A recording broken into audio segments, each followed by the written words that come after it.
house, and Jupiter aligns with Mars. Then peace will guide the planets, And love will steer the stars. This is the dawning of the age of Aquarius. Age of Aquarius. Aquarius.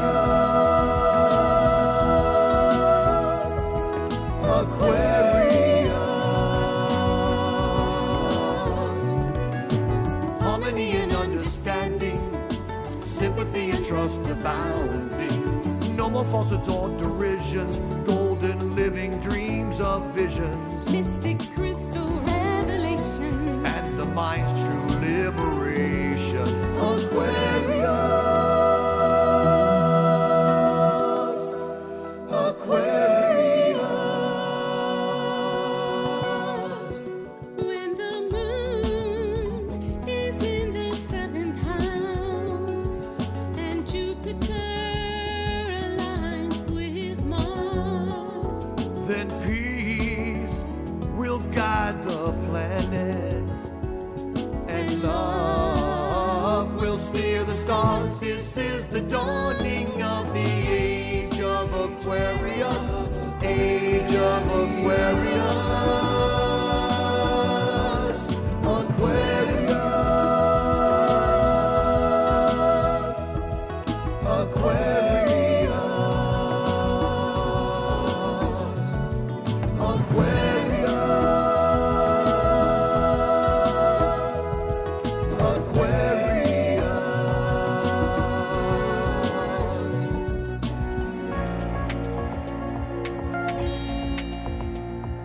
Hey there, people all around the world, men and women, boys and girls. The time has come to occupy. It's much too late to judge and cry. Think about a love revolution, and it's here again. And it's time to let the sun shine in. Come together and sing out strong. Let the sun shine. Let the sun shine in. The sun shine in. Let the sun shine. Let the sun shine in. The sun shine in. All around the world. Let the sun shine. Come together. Let the sun shine. Sunshine. Sunshine. Everybody sing. Let the sun shine. Open up your hearts. Let the sun shine. Sunshine.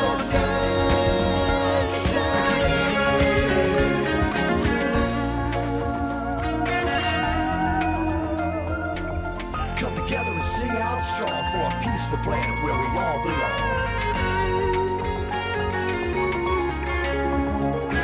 Replace all fears with love and grace. We are different shades of one human race. It's the place to chase. The revolution is here again. It's near again. The resolution will now begin for all to let the sun shine in.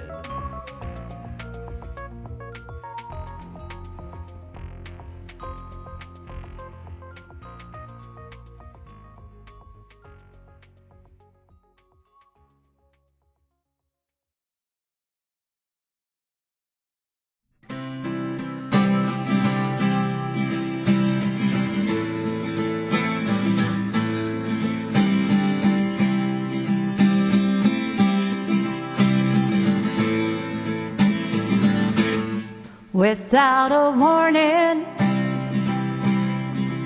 without a sound, we woke up one morning to a world turned upside down.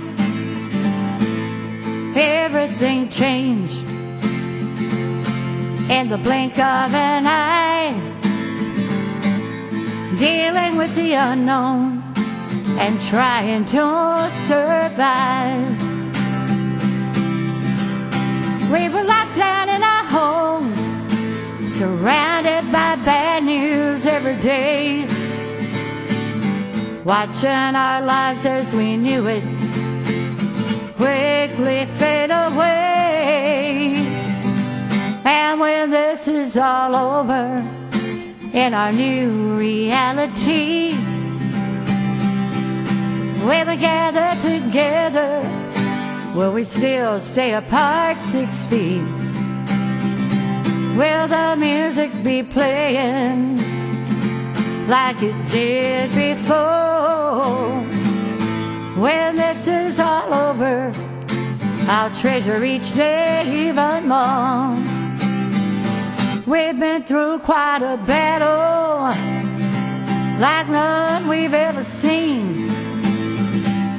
We kept hoping we'd wake up to find out it was all a bad dream.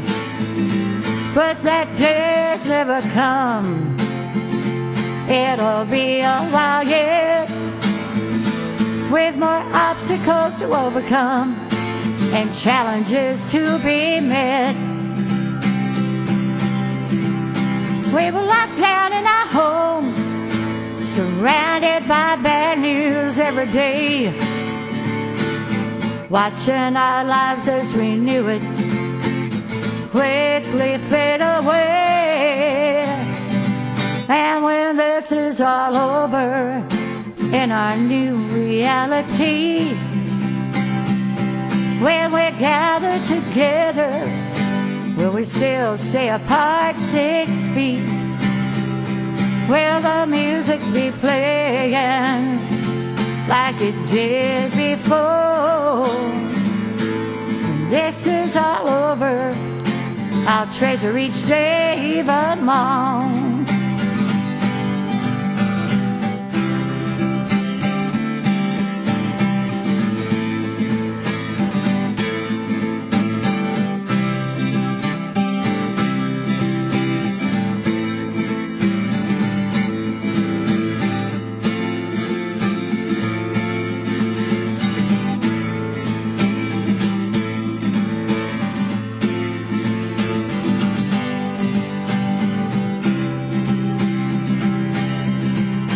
We were locked down in our homes, surrounded by bad news every day, watching our lives as we knew it quickly fade away. And when this is all over in our new reality, when we gather together, will we still stay apart 6 feet? Will the music be playing like it did before? When this is all over, I'll treasure each day even more. And when this is all over, I'll treasure each day even more.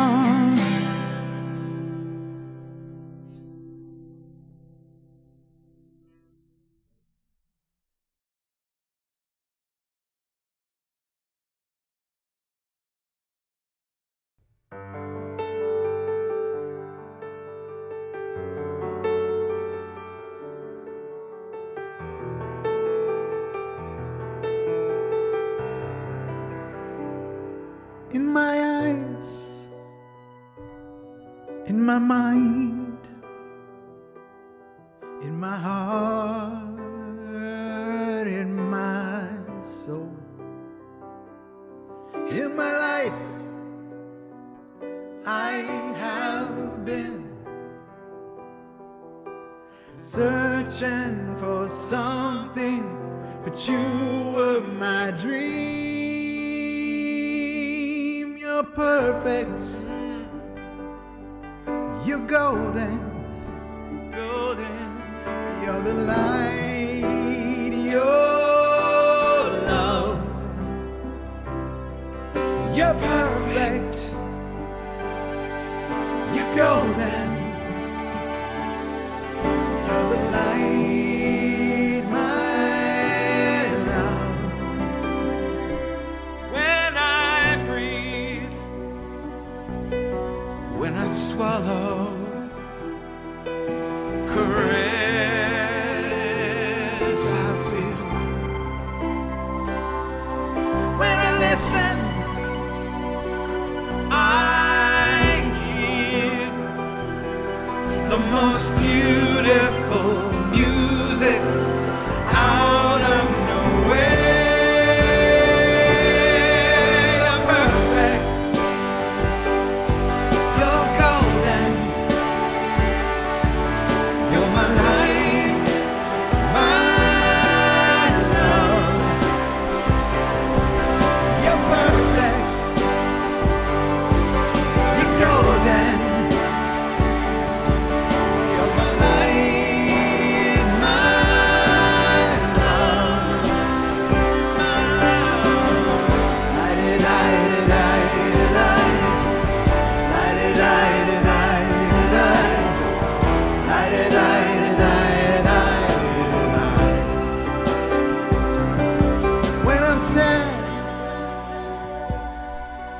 in dark, shallow and in doubt. Oh, when I'm trying my best to put one foot in front of the other. You're perfect, you're golden, you're the light of my life, you're the love from forever. In your reflection, I'm perfect, so I keep looking at you to keep witnessing my perfection. In you as me,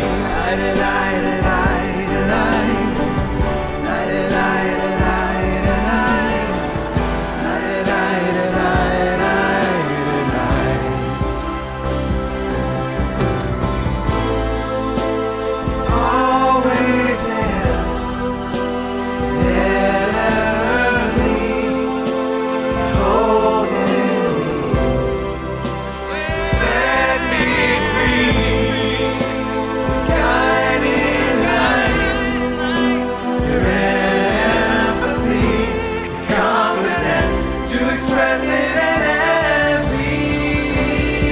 You're perfect, you're golden, you're the light of my life, you're my love from forever. Your reflection, I'm perfect, so I keep looking at you to keep witnessing my perfection. In you as me.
I'm in the right place at the right time.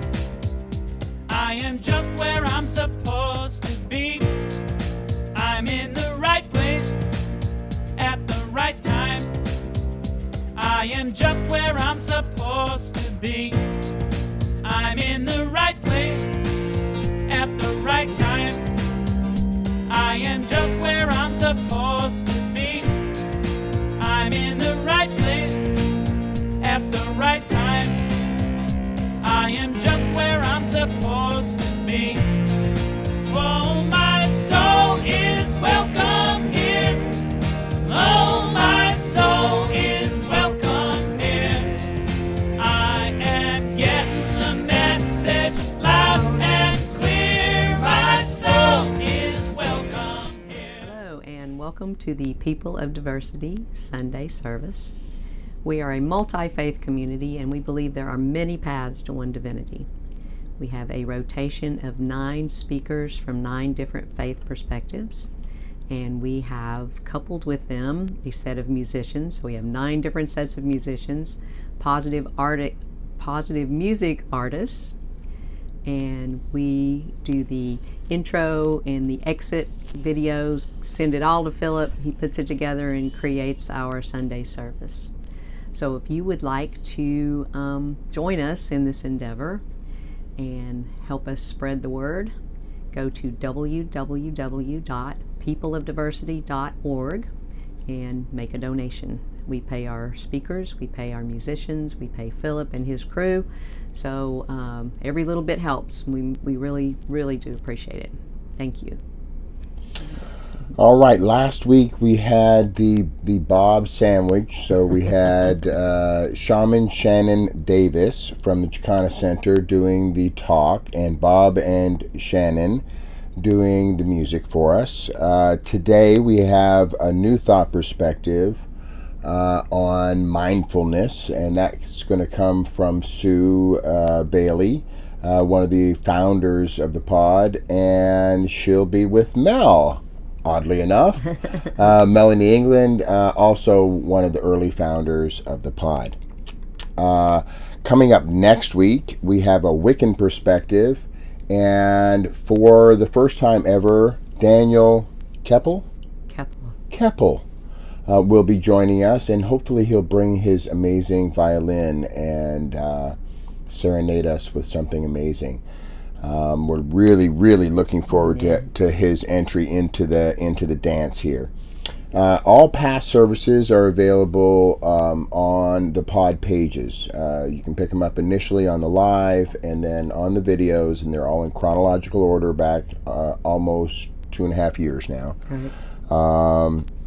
Following the morning service, because we have 2 services, but following the morning service, at 11:45 we have our deep dive, and that goes from 11:45 to 12:15 precisely, so as not to grab into your afternoon, and you can schedule it and depend on it. That gives us a chance to talk and chat and see each other's face and ask questions. Often the speakers join us. Sue usually does. For that, yeah, and we can bounce around and at least have a chat. Then, as I mentioned, a second service. It's a replaying of this service in the evening, 5:45. That's what we pin to the top of the page all week. That's what sits in live all week until the next one comes along, and then it's archived in the videos. But that's your opportunity to venture back and just, or even send somebody else back and just rewatch it. Becky and I watch it twice every weekend, so and oftentimes it's the second time that goes a little deeper because you see the stuff that you missed the first time. Really. Don't forget to get connected to the People of Diversity on Facebook. That's how you get notifications for the Sunday service, and you don't miss out by accident. I think that's all I know. That's good. Each week we bless a country.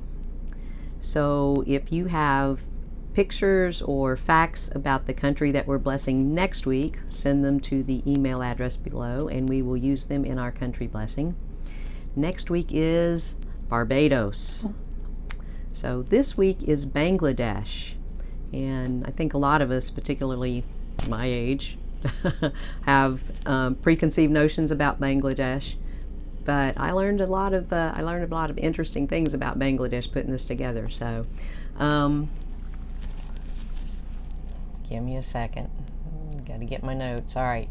Bangladesh is located in South Asia. It's east of India. The population is 157 million people, which ranks 8th in the world.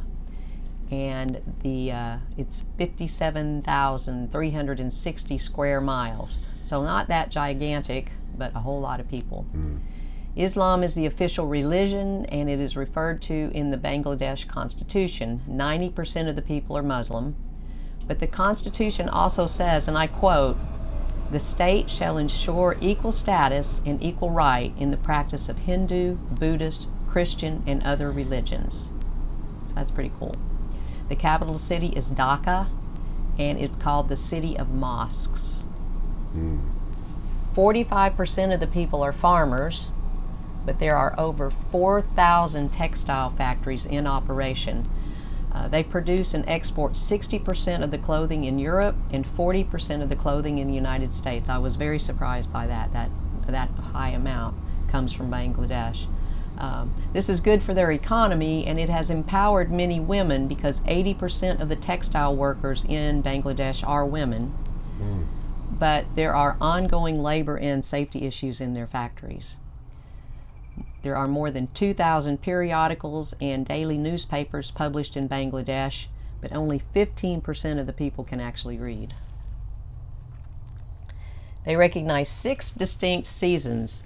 summer, rainy season, autumn, cool season, winter, and spring. And there are celebrations and festivals for each one of those seasons. There is lots of natural beauty there, which is kind of surprising because they're so densely populated, but most of the people live in a few large cities. So the cities are really large and crowded, but there's a lot of natural habitat outside those cities. They have the largest bay in the world and the largest river in the world. They also have the world's largest mangrove forest, which is called a Sundarbans. And it's a very extremely important ecosystem, not just in that country but worldwide. And it's used for forestry and tourism, so it's that typical battle between keeping the natural beauty and using the natural resources. And this is our last fact, that the Sundarbans in Bangladesh is the home of the Royal Bengal tiger. And I'm pretty sure that there's probably a really gorgeous picture of a Royal Bengal tiger right now. And you can hear its roar from almost 2 miles away. That's impressive. So, let's hold the people of Bangladesh in our hearts, knowing they want the same things in their lives that we want in ours. We are all one. And we send them our love. We send them our good thoughts and our good energy. And we say these words together. May peace prevail in Bangladesh. May peace prevail on earth. May peace prevail in me. Thank you. Bless all those tigers. All right. Today's talk is with our dear sister, Reverend Sue Bailey. As Scott already mentioned, Sue is one of the original founders of the People of Diversity. She's still intricately involved. She's on the board.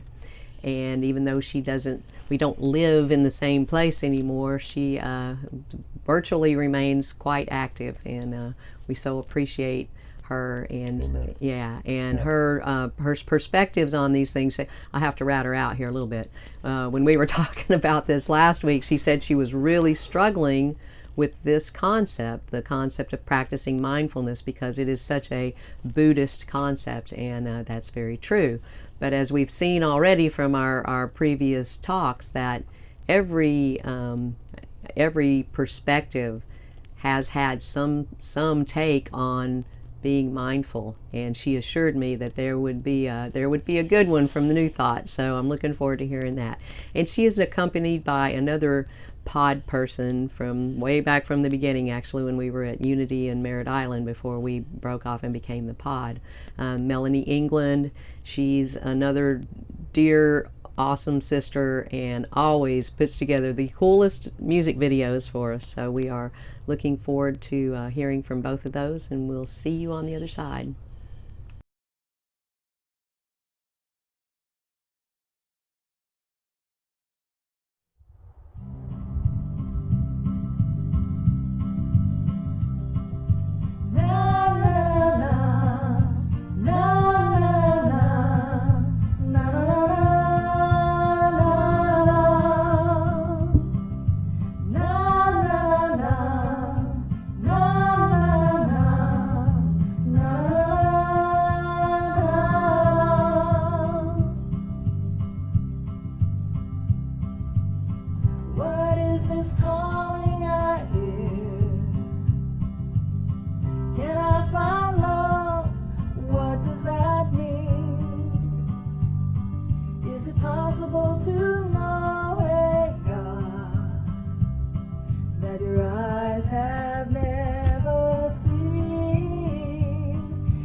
Spirit I am healed by the power of His love. In the Spirit I'm alive.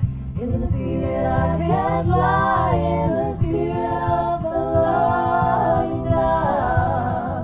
Oh, na na na na na na na na na na. Sing it with us. Na na na na na na na na.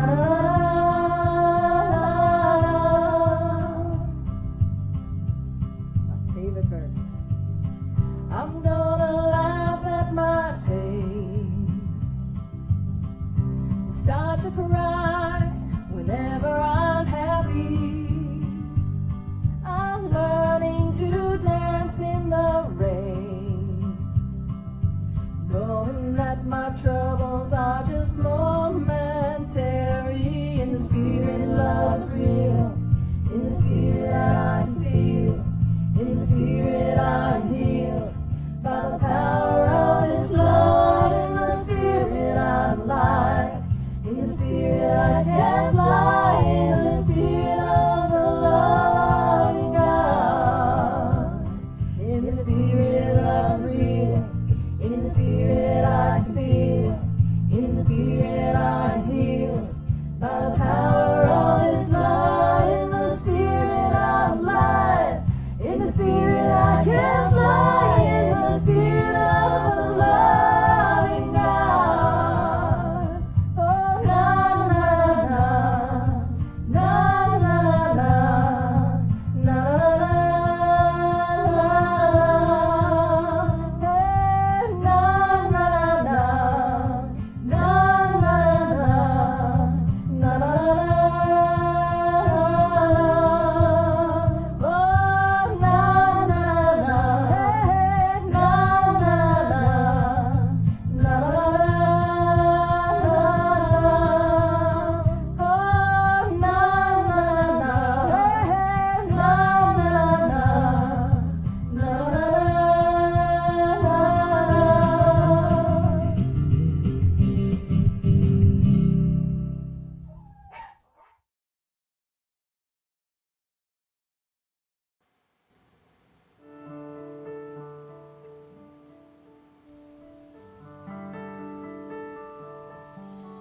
Good morning.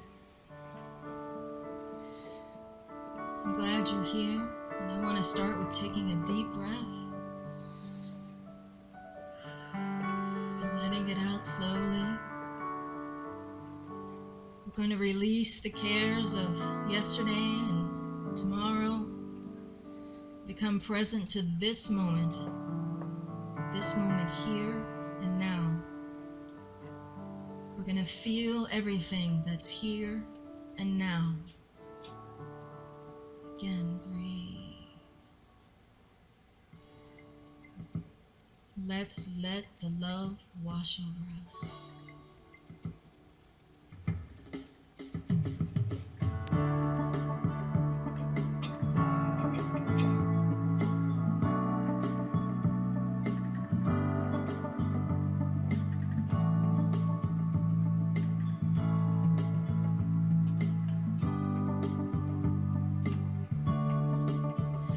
We let the love wash over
We let the joy wash over us. We let it be. We let the joy. We let the joy wash over us. We let it be. Love. We let the love wash over us. We let it be. Last time, we let the love. We let the love wash over us. We let it be.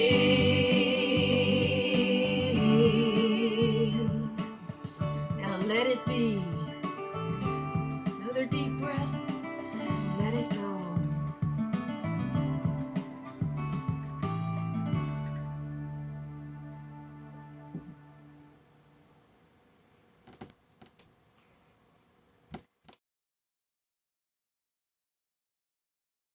Good morning.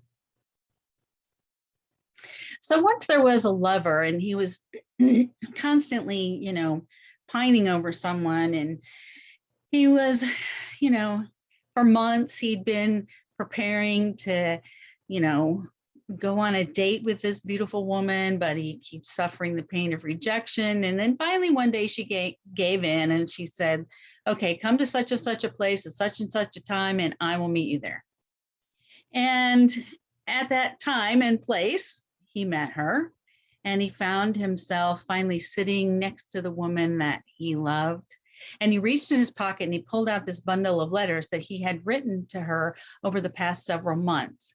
They were passionate letters expressing the pain that he was feeling, his burning desire, to experience love with her. And he began to read them. And the hours passed on, and he was just kept reading these letters. And finally, the woman said, what kind of fool are you? These letters are all about me and you're longing for me. And well, here I am sitting with you finally, and you're lost in your stupid letters. So here I am with you, says God, the divine presence, and you keep reflecting about me in your head, talking about me with your tongue, and searching for me in your books. When are you going to be quiet and be with me? So when will we be quiet and see God? Well, when we stop seeking enlightenment and realize that we are already in what we're looking for. As Ananda Guri at the Oneness University that I went to in India so appropriately said one day, only happy people are going to bring about the transformation of the world, not seekers. Because as long as we're seeking God, God isn't found.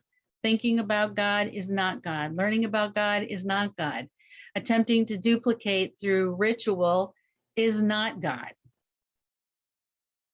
We have let our minds run away. Even with God, we've let our minds convince us that we don't really know God, and worse yet, that we don't even know where to find God. And we've let our minds convince us that we must relentlessly seek God, and that we might be, must be prepared for the fact that we still might not find God. So we've allowed this incredible tool that we have, this computer in our heads, to run our lives. In the grand design, it wasn't meant to be that way. It was meant to be the other way around. So when will we be quiet and see God, hear and feel at one with God? Only in this present moment. God is the power that lives in this present moment. So we're talking about practicing mindfulness today. And Webster defined practicing as actively carrying out or applying, and mindfulness as conscious awareness to the present moment. So actively carrying out or applying conscious awareness to the present moment. Some definitions go on to add that it includes not judging what's happening, but remaining calm and accepting it no matter what it is. And I think that's a lot to bite off. Consciously pay attention all the time to what's happening without complaint. Now, if you know me very well, what you'll know is that I can't make it more than a few hours without complaining about something, probably not even that long. And at least in my head, even if I don't say it out loud, my head is always going through this little checklist of complaints. And really, what does practicing mean? It's the applying and carrying out part.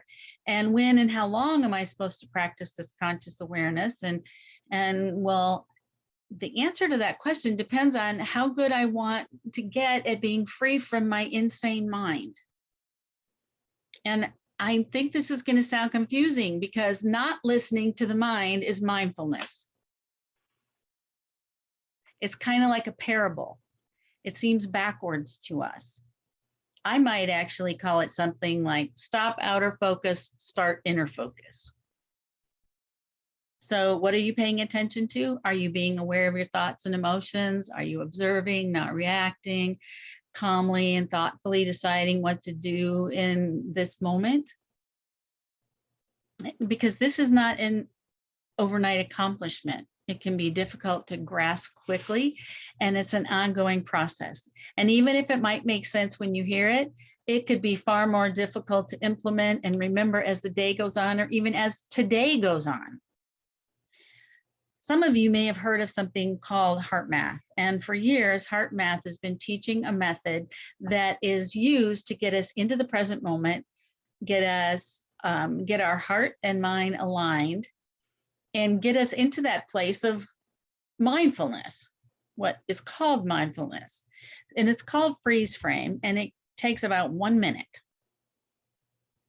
And this would be practicing, getting into the habit of using this particular little formula when you realize that you're not in your mind and you're not in your, you're not in your inner self. You're not in your body. You're not that you're, somewhere out here in Disneyland.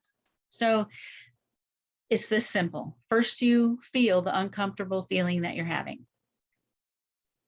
Whatever that is, feeling separate, feeling angry, feeling hurt, feeling resentful, whatever that is, just let that feeling, just let it happen. And then you bring your attention to your heart and you keep your focus there for 10 seconds. And you recall with your attention on your heart, a positive feeling, something that makes you happy or something you love. And you try to re-experience that so that that feeling, that you actually can feel that again, that happiness or that joy or that contentment. And then ask your heart, what would be the most efficient response to this uncomfortable situation that I'm feeling? Ask your heart, not your head. And listen to what your heart says and do it. Now, remember, if your heart says, go punch the guy, or your heart says, get even, or your heart says, say something nasty, you can be sure that that wasn't your heart. And you can be sure that you're still in your head, that you actually haven't let this little exercise actually take root in what it actually is, but that you're still stuck letting your head decide for you what to do next. Because what happens in this exercise is that a bridge is built between your heart and your mind. And it's your inner guidance that does the building, not your mind. Now, your heart is redirecting your head, your mind, and the results so that you carry out conscious actions. So you can almost think of mindfulness as heartfulness. And the universe, will forever keep showing us over and over in different ways the direction of the place where we're to go to be consciously aware, where to go inside of ourselves. Most of what we've learned to this point in life has taught us how to manifest, create successfully and powerfully, and make our way around in the third dimensional world. And we did need to know all that. It's been a necessary part of this earthly journey. However, at some point, most of us eventually reach this turn in the road when we are ready to take our focus off of the material world and become more aware and immersed in our inner world. I went to India and I spent 21 days in the silence at the Oneness University. And what I found out was that when you don't talk out loud, your mind has far less to do. And your focus will eventually automatically go to your inner voice. Not right away. It took me 17 days to get my mind to shut up. I never got to repeat anything that it said. And eventually, when I didn't repeat what it said, it just stopped saying it. And then I was listening to something else. So if we've been paying attention to this journey that we're on, the spiritual journey we're on, we will realize that there's all kinds of sources and resources in our world around us all the time that have been, sort of guiding us to this process of mindfulness, this inner look and this inner journey. I mean, Jesus, Gandhi, Eckhart Tolle, Abraham. I mean, it's everywhere. So, and here's some of the things that they've taught us, if we've been listening, about being in this present moment, which in this present moment is where this mindful awareness occurs, or heartful awareness. And some of them you might have heard a lot, and some of them might have to, might have just heard for the first time right now. So, number one, our thoughts are insane. They're ran by the ego and they're fed by our belief in them. The next one is that Eckhart Tolle talks about, and so do others, about something called a pain body. And this is the pain from past events that we've stored in our cells. Another one is that our thoughts and pain body become allies, and if given the right circumstances, can convince us that our pain can't be fixed. The only real thing that exists is this moment. And in this moment, there aren't any problems. And honestly, that could be a whole talk in itself. This idea of in this very moment, there aren't any problems. And because when you hear that, I think that, if you've not really contemplated this, or you'll think that's not possible. But problems are either a projection into the future or a visitation from the past, neither one of them which actually have any power. So the ego must have this thing we call time. The past and the future, it has to have this construct of time in order to control us, because it has to project us into the future or take us into the past. If it doesn't have time, it has nothing to control us with.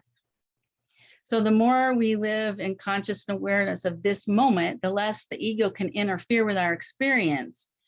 When the ego's quiet, we can hear our inner guidance. So if we don't like what's happening to us, we have three choices. We can accept it, which mindfulness encourages. We can take action to change it, which I encourage, or we can remove ourselves from the situation. So far, are we good? Because there's one more thing I'd like to introduce, and I'd like to introduce this concept because of this idea of how we find this, inner place and this divine presence. And it's about the importance of words, because words only point to an experience. It's an interpretation of something. It's not the something. So the word honey, you can study and talk about honey all you want, but until you touch and taste honey, you don't know what honey is. And after you have tasted it, the word becomes less important to you. So at that point, your attachment is to the taste of honey, not the word. So what about God, source, higher power, inner self, the universe, whatever you want to call it? First of all, we can't even be happy with the word, can we? So God has all sorts of feelings attached to it for many people, and it's all about the past. And the ego is in charge of our feelings about the word God, just as a FYI. So whatever you choose to call it, we can talk about it until the cows come home, and it doesn't mean that we know or ever will have a glimpse of the reality that the word is pointing to. When it's only a word, it's an idol. It's a signpost. So we're obsessing over a symbol. And as I thought about this, I thought, and doesn't the Bible say something about worshiping idols? We have this all, backwards about how we get in touch with this, spiritual, essence. And it is not through all of these signposts and words out here. It's through an experience. So if you dislike the word honey, you might never taste it. And if you dislike the word God, you might just, deny the reality that it even points to. So use words that you like in this journey.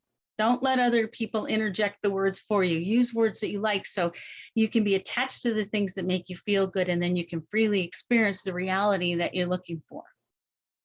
So this spiritual journey is a body journey and an inner body journey. So our outer bodies are this shell, and they do have some limitation. However, underneath, what's carried inside of this shell and is connected to this outer body is something that's immeasurable and sacred and so amazing and vast that honestly, we can't even hardly find words to point to what it is. It's often referred to as our inner being or our divine self. And we're cut off from our state of being when our mind takes up all of our attention. So when our mind is in charge and we're not really in touch with our bodies, the mind can take our bodies hostage and turn it into more mind stuff.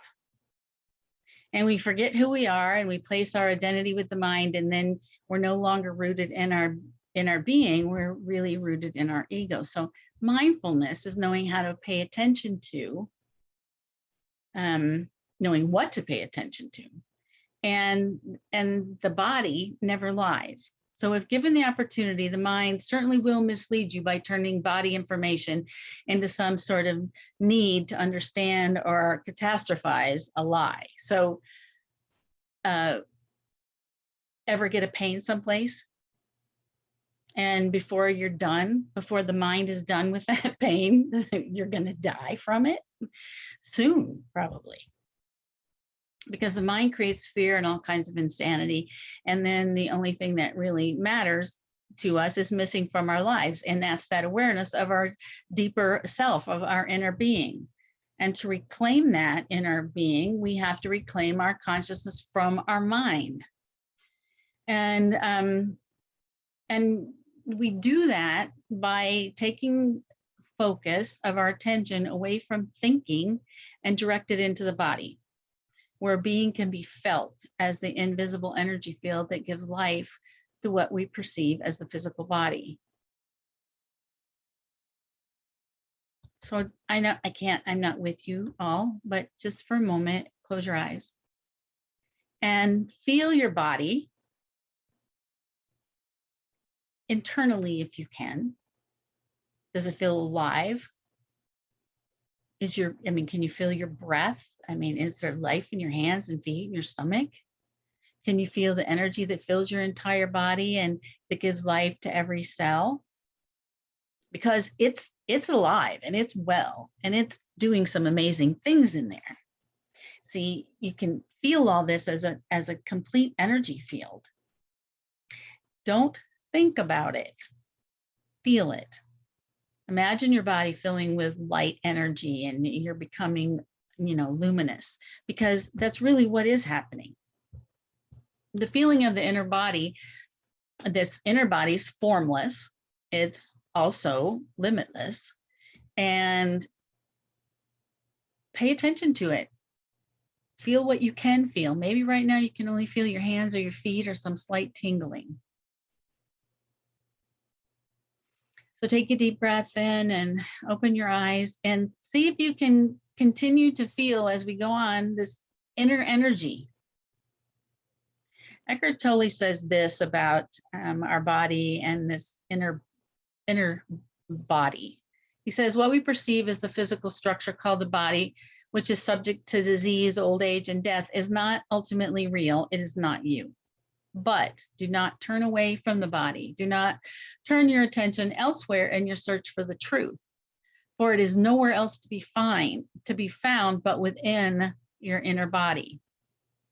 Don't fight against the body, for in doing so, you're fighting against your own reality. You are your body. The body you can see and touch is only a thin, illusionary veil. But underneath what you can see lies the invisible inner body, the doorway to being, into life.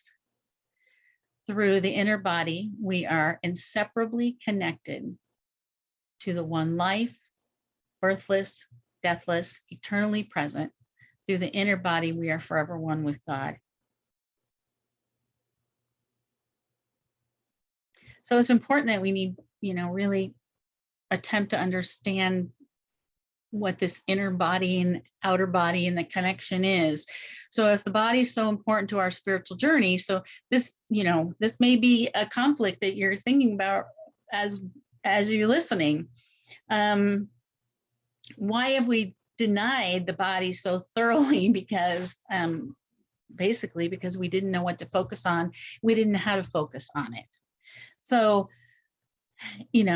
back thousands of years ago, when people believed that they had been separated from God and they realized that their bodies were similar to animals, they were disturbed that might allow this animal nature to take over and that we would lose complete connection with God and lose our conscious minds and this ability to be aware. So this association with our animal nature is simply really biology. And yes, it can do that to us if we allow it to do that to us. And at times it does do that to all of us. But they began then just to start to naturally, deny their bodies certain functions, especially their sexuality. And they just didn't have the information, the understanding, the consciousness, the awareness. We are on an evolutionary journey to really understand how to deal with that fear of becoming unconscious if they also paid attention to the body. And then religion came along, which began to attempt to, find enlightenment, which is I would call ourselves in God or our divine selves, and by denial of the body. People denied themselves all kinds of pleasures, food, sex. They even inflicted pain on the body, through rituals. And we've all attempted to leave the body probably through something we call an out-of-body experience. And the fact is, even Buddha initially practiced extreme forms of body denial, but he didn't become enlightened until he gave that up. So the truth is that no one's ever become enlightened through denying or fighting the body or through an out-of-body experience. And I'm not saying that they can't be a credible way to have a glimpse of freedom from the material world, but you still have to return to the body where the work of practicing mindfulness actually takes place. So even though we probably all had an out-of-body experience, and I can't see you right now, but I'm pretty sure that you're still here. So Ananda Guri from the Oneness University tells a story that when he and other young adults were in training to become monks, they were told that in a few weeks they were going to go on a 45-day process in the silence, and it was going to be a very special part of their training. And so together they decided that they would begin to fast and only have fruits and water to prepare for this 45 days. So one of the days, as it got closer to when they were going to begin this special training, they met with their teacher, and he looked at them and he said, "What in the hell is going on here? You all look like you're starving." So he told them that this whole 45-day thing was called off until they put on weight and they looked good and smart. And then he went on to say to them that freedom is not, freedom is about having a good time. And there's no reason to deny yourself the pleasures of life. So they ate extra sweets every day. And finally, when they got back in shape, he went on with their training. So the more consciousness we can direct into the inner body, the higher its vibration becomes, the more, this energy, luminous energy, actually fills us, can shine through us, and this higher frequency vibration has less negative effect on us. So when we're anchored in the now, if we keep our attention on the body, we actually lift the vibration. And, what does this do for us? This attention is on our inner body in this energy field. Well, it makes us healthier and more at peace. And so what are you listening to right now? Where is the focus of your attention? I said before, try to keep some of your attention right now on your inner body or your energy field. So what are you feeling in this moment? Because you see, the mind and the external world are like Disney, and it's so easy to get distracted. And, don't give all your attention away to the mind. Stay grounded within this inner body. One of the things that we all, experience in life that takes us away from being grounded in this inner body is something that I think every spiritual practice talks about, and that is unforgiveness. And that can be a distraction for us staying grounded in our inner body. How often do you all of a sudden feel like something's bothering you and you can't put your finger on it because nothing out here in the world seems to be upsetting you right now, and yet there's this inner gnawing? When that happens, we need to let the feeling come to the surface. Because in our intended state, which our intended state is not the one most of us live in, but in our intended state, our emotional, the emotional roller coaster that we go on sometimes would be very short-lived. It would be like a momentary ripple on the surface, because in our intended state, we would be in control of the ego, and the ego not in control of us. And so when we're not fully in our bodies, emotions can survive for weeks, and they can join other emotions, and then they become that pain body. And many of us will, often these inner gnawing feelings are somehow rooted in not forgiving ourselves or others. And forgiveness is really just a way to offer no resistance to life. Exactly what mindfulness, I said that's, carrying that definition of mindfulness out is, just allowing yourself to be calm and aware no matter what's going on. So it's to allow life to live and travel through you. So this alternative to pain and suffering and this restrictive flow of energy often changes the moment we can forgive something, because we can reclaim the power from our ego mind again. And because non-forgiveness is absolutely, sort of a constraint of the ego mind. And only your heart and your inner being can forgive, not the mind, because the mind has absolutely no intention of ever forgiving anything. So when you're aware of the inner body and really feeling life, we slow down the aging process. When we become identified with this timeless inner body, and the past and the future no longer dominate our consciousness, we don't accumulate time in ourselves, which is a kind of a crazy concept. But the accumulation of time as the burden of the past and the future impairs the cell's ability to renew. And, I think we've all been to healers and doctors and people who work to release past pain and grief in order to clear up physical conditions, all the way from, skin problems to backaches, whatever it is, because it works. Cancer, is often disappears based on people letting go of past beliefs, past feelings, past pain. And so the more conscious we are, consciousness that we bring into the body, the stronger our immune system becomes. You know, ever notice that your body loves attention? It really does love attention. Attention alone can heal the body.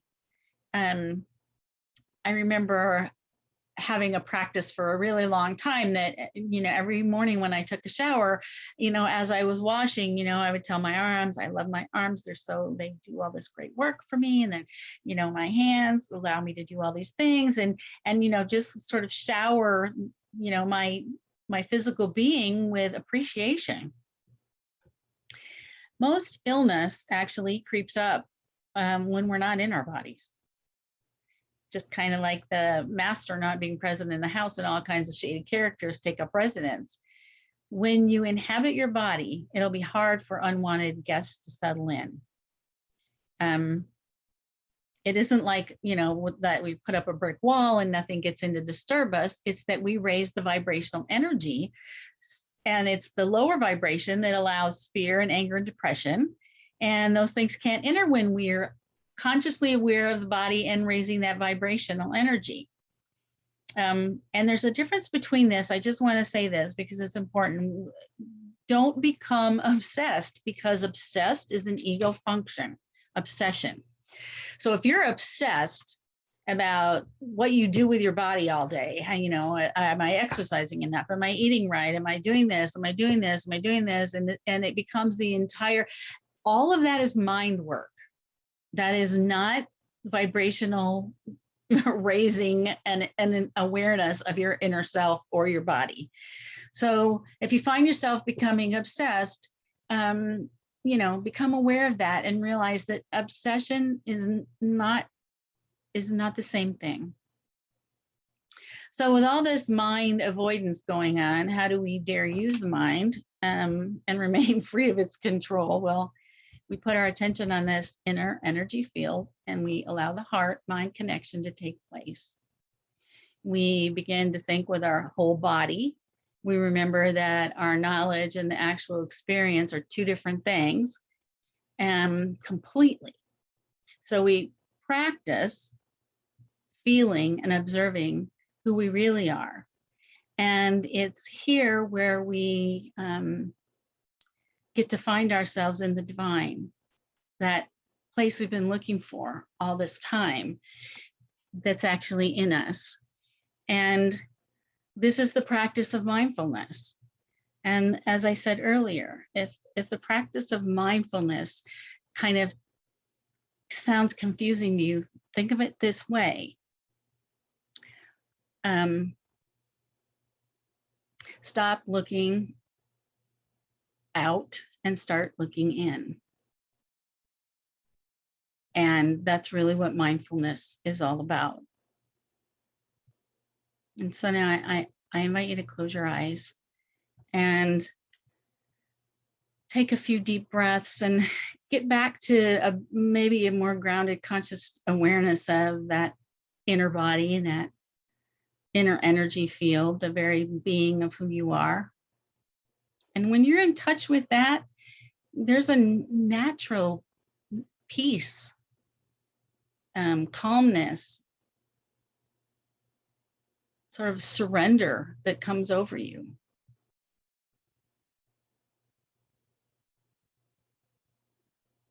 And so just let that open up and find yourself in that place.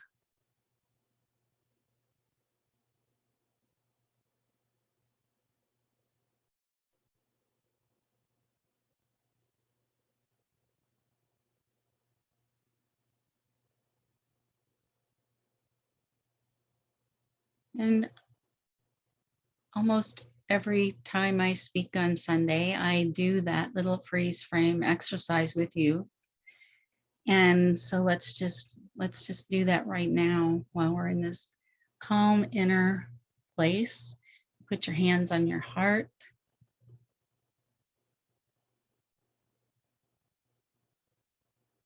And If there's something in the back of your mind that's, the ego is still gnawing away at, it keeps reminding you that something's wrong, let that awareness come to the surface.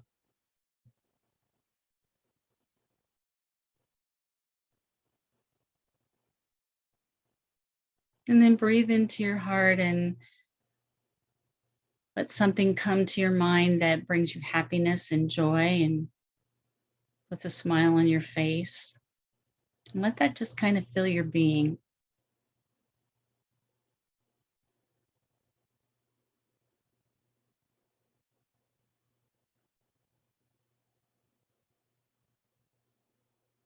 And once you feel grounded in that happy, joyful feeling, ask your heart, what is it you should do now about that situation or uncomfortable feeling?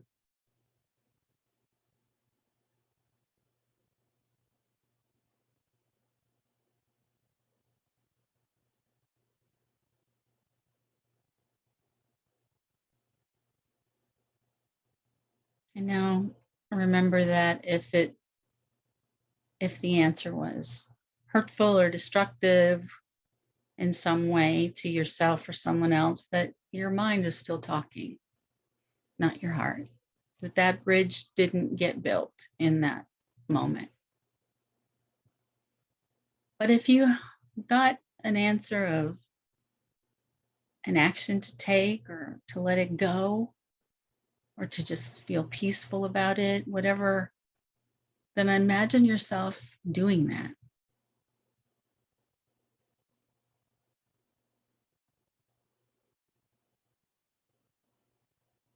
And the resistance to the circumstance just fading away.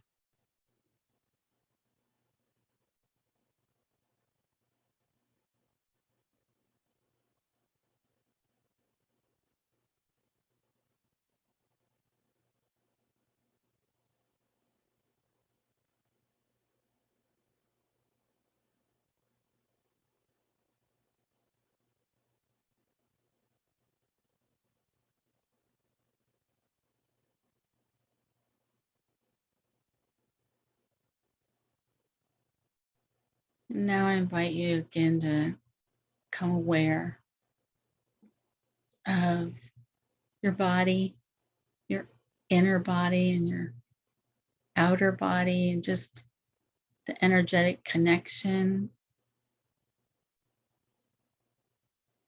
how inner peace, inner calm works on that outer body.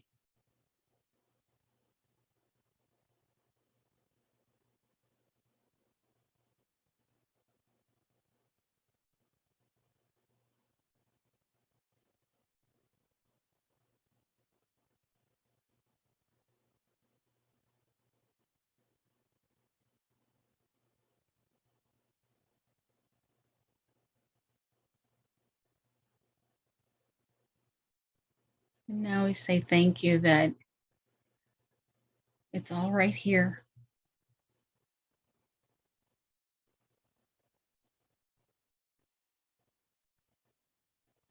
All of the experiences that we long for, the connections, the peace,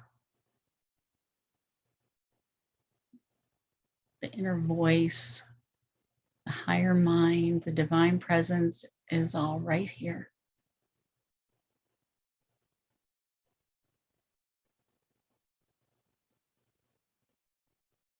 And we say thank you for this amazing journey that we're on called life.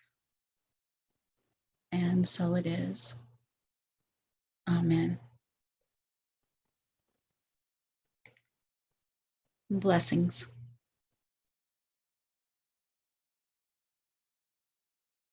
Thank you so much, Melanie. As usual, absolutely amazing. We are so grateful for your participation. And Rev Sue, thank you. You always come through with this place and have like just an automatic entry into my heart. So I'm very grateful for your talk. Thank you so much. Philip Lupo, yay! Woo woo woo! Thank you for all that you do for us. We are so grateful, and without you, kind of not able to do anything. Amen. If you are like us, you too can call Philip, and he can make you look wonderful. And I'm sure his info is right there. Again, if you need him, call him, and he will help you and take care of you and guide you and make you look wonderful. If you are watching us in the morning, join us for the deep dive. And if it's in the evening, don't forget to send someone back or invite someone to come and hang out with you and do this thing with you. And check in with us on the People of Diversity so you get those notifications. Next week we have Oracle again with Daniel. It's his first time in, so let's dive in and really support him. And I think that's all I know. Once again. Okay, let's just take a couple of minutes here and close your eyes if you feel comfortable doing that. Take a deep breath. Say thank you, Spirit, for this community, for our speakers, for our musicians, for the people that watch, for the people that put this together, all of the people that send their energy and their love to the people of diversity, knowing that we have created something large and wonderful that's spread way further than I think any of us actually imagine. And we say thank you. Naho. Oh. Okay, don't click off quite yet. We have our closing healing energy circle. I don't know about all the rest of you, but there are more and more people every day, people that I know and care about and love, that are being impacted by COVID and other things, even just the stress for all of us around that issue and other things is sometimes overwhelming. So I just encourage you to take a deep breath right now, close your eyes, envision those people or situations that you would like to send love and healing energy out to, and also open yourself up and receive this energy, because we're sending this all around. We're all holding hands, virtually holding hands, and sending our love and energy to each other and out to everyone that we've brought into the middle of our circle and out to the world. So let's listen to this last song together and enjoy that, open up and receive, and we will see you at the deep dive, or tonight on Facebook Live, or next week when we say thank you. One power, one power, one power, one power, one power, one power. There's one power invisible, and you see it everywhere and every day. One power indescribable, and you speak of it with every word you say. Mysterious until you know the truth, as simple as the love inside of you. Call it God, call it Spirit, call it Jesus, call it Lord, call it Buddha, Baha'u'llah, angels' wings or heaven's door. But whatever name you give it, it's all one power, can't you see? It's the power of the